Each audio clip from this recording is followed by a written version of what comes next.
Somebody that believes in adding another ranked mode, whether it's solo or duo, how do they get that feedback back? Because we can't do it by playing squads.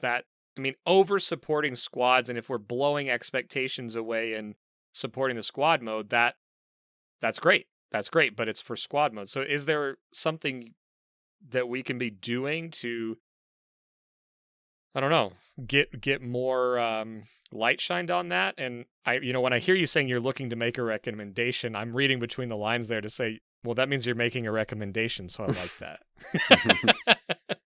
Yeah, I will say first off, like, we do hear everybody super loud and clear on this one. And there's a lot of data points too, because there's also the data point of, how many people who have historically primarily played, maybe mostly solo or duo are playing more squad games now than ever.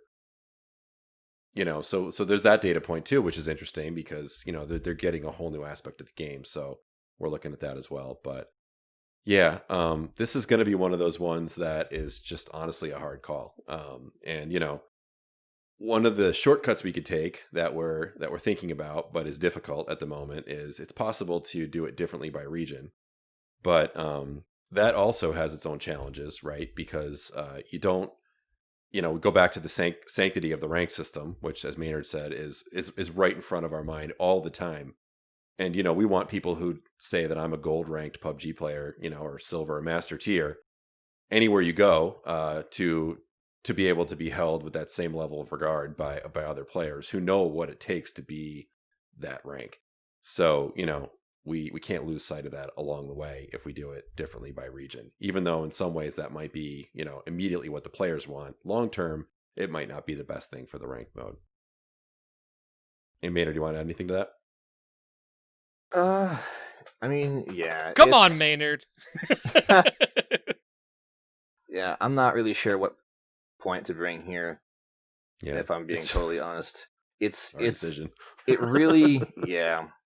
If you're asking what can you do as a player to signal which rank mode you would prefer, the answer I'm going to give you is going to be a very boring one. It's going to be, you need to show up and play the bot mode version of the game in the perspective that you want to play ranked in. Because at the end of the day, what ranked means is that we're taking that bot mode and we're cutting it into maybe a third, maybe a half, and sticking part of it in bot mode and part of it in ranked. And if the ranked size is not going to be large enough that the queues can work, that break-off is never going to happen. So, is it an exciting answer? No. But realistically, there needs to be enough players for the queues to pop. Thanks for checking out this segment of the Winner Winner podcast. Be sure to check out the full show at youtube.com/xpmedianow or the audio-only version everywhere podcasts are downloaded.